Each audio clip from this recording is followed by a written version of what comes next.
ദൈവനാമത്തിന് മഹത്വം ഉണ്ടായിരിക്കട്ടെ. ഈ നോമ്പിൻ്റെ 24-ാം ദിവസം ധ്യാനിക്കാൻ ലഭിച്ചിരിക്കുന്ന വിഷയം വിശ്വാസത്തിൻ്റെ പ്രായോഗികത എന്നതാണ്.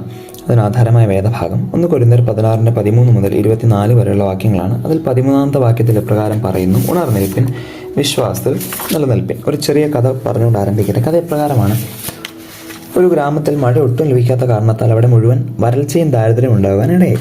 അവിടെ ജനങ്ങൾ എല്ലാവരും ഒരുമിച്ച് കൂടി മഴയ്ക്ക് വേണ്ടി പ്രാർത്ഥിക്കുവാൻ തീരുമാനിച്ചു. അങ്ങനെ എല്ലാവരും പ്രാർത്ഥനയ്ക്കായി നേരത്തെ നിശ്ചയിച്ചതുപോലെ ഒരു മരത്തിന് ചുവട്ടിൽ ഒരുമിച്ച് കൂടി. അതിലൊരു ചെറിയ കുട്ടി ഒരു കുടയുമായി വരുന്നത് കണ്ട് അവിടുത്തെ മൂപ്പന്മാർ എല്ലാവരും അവനെ പരിഹസിച്ചു. എടാ മണ്ട, മഴയില്ല, നീ കുട കൊണ്ടുവന്നത് എന്തിനാണ് എന്ന് പലരും അവനോട് ചോദിച്ചു. അതിന് മറുപടിയായി അവൻ പറഞ്ഞത്, ഇന്നും നമ്മുടെ പ്രാർത്ഥന കാരണം മഴ ലഭിക്കുമ്പോൾ എനിക്ക് തിരികെ നനയാതെ വീട്ടിലേക്ക് മടങ്ങിപ്പോകാനാണ് ഞാൻ കുട കൊണ്ടുവന്നത് എന്നവൻ്റെ മറുപടി അവിടെ ഉണ്ടായിരുന്ന എല്ലാവരെയും നിശബ്ദരാക്കി.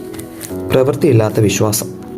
നമ്മുടെ വിശ്വാസവും പലപ്പോഴും പ്രവൃത്തിയിൽ പ്രതിഫലിക്കാതെ വാക്കുകൾ മാത്രം ഒതുങ്ങിക്കൂടുന്നതാണോ എന്ന് നാം ഒന്ന് വിചിന്തനം ചെയ്യണം. വിശ്വാസത്തിൻ്റെ പ്രായോഗികത.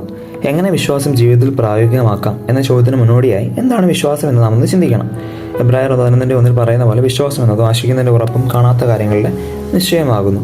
ആശിക്കുന്നതിൻ്റെ ഉറപ്പും കാണാത്ത കാര്യങ്ങളുടെ നിശ്ചയമായ ഒരു വിശ്വാസത്തെ എങ്ങനെ ജീവിതത്തിൽ പ്രായോഗികമാക്കാം എന്ന് പറഞ്ഞുകൊണ്ട് ഈ ധ്യാനചിന്ത അവസാനിപ്പിക്കട്ടെ. ആദ്യമായി, വിശ്വാസം എന്നത് ജീവിതത്തിൻ്റെ ഊർജ്ജമായി മാറണം. മനുഷ്യന് ചിന്തിക്കുവാൻ, ചലിക്കുവാൻ, ജീവിക്കുവാൻ എല്ലാം ഊർജ്ജം ആവശ്യമാണ്.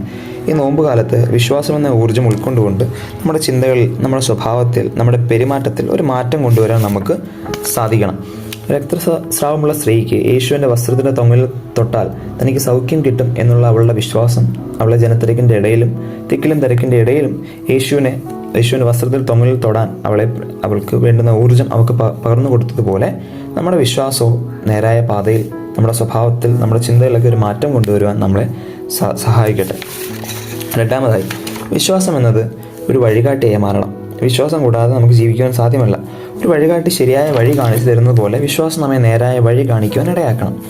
4 സുഹൃത്തുക്കൾക്ക് അവരുടെ രോഗിയായ സ്നേഹിതനെ മേൽക്കൂര പൊളിച്ച് യേശുവിൻ്റെ അരിയിലേക്ക് എത്തിച്ച അവരുടെ വിശ്വാസം അവരെ വഴികാട്ടിയതുപോലെ ഈ നോമ്പിൻ്റെ നാളുകളിലും നേരായ വിശ്വാസം നമ്മെ നേരായ പാതയിൽ, ക്രിസ്തീയ പാതയിൽ നിലനിൽക്കുവാൻ ഇടവരുത്തട്ടെ.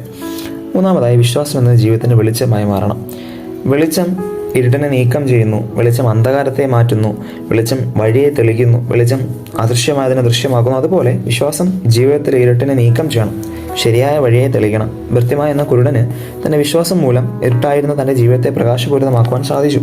അതുപോലെ നമ്മുടെ ജീവിതത്തിലും നമ്മുടെ വിശ്വാസം മൂലം ജീവിതത്തിലെ ഇരുട്ട് നിറഞ്ഞ അന്ധകാരമായ തലങ്ങളെ പ്രകാശമുള്ളതായി മാറ്റുവാൻ സാധിക്കണം.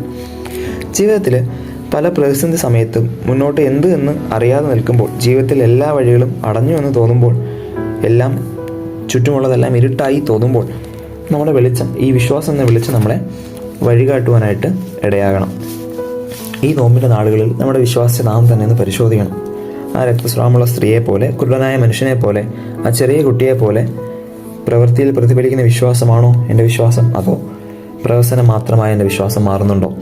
വിശ്വാസം പ്രവൃത്തിയിൽ പ്രതിഫലിപ്പിക്കുവാൻ നമുക്ക് ഓരോരുത്തർക്കും സാധിക്കട്ടെ. അതിന് ദൈവം തുണയായിരിക്കട്ടെ എന്ന് പ്രാർത്ഥിച്ചുകൊണ്ട് നിർത്തുന്നു. ദൈവം നമ്മെ അനുഗ്രഹിക്കട്ടെ.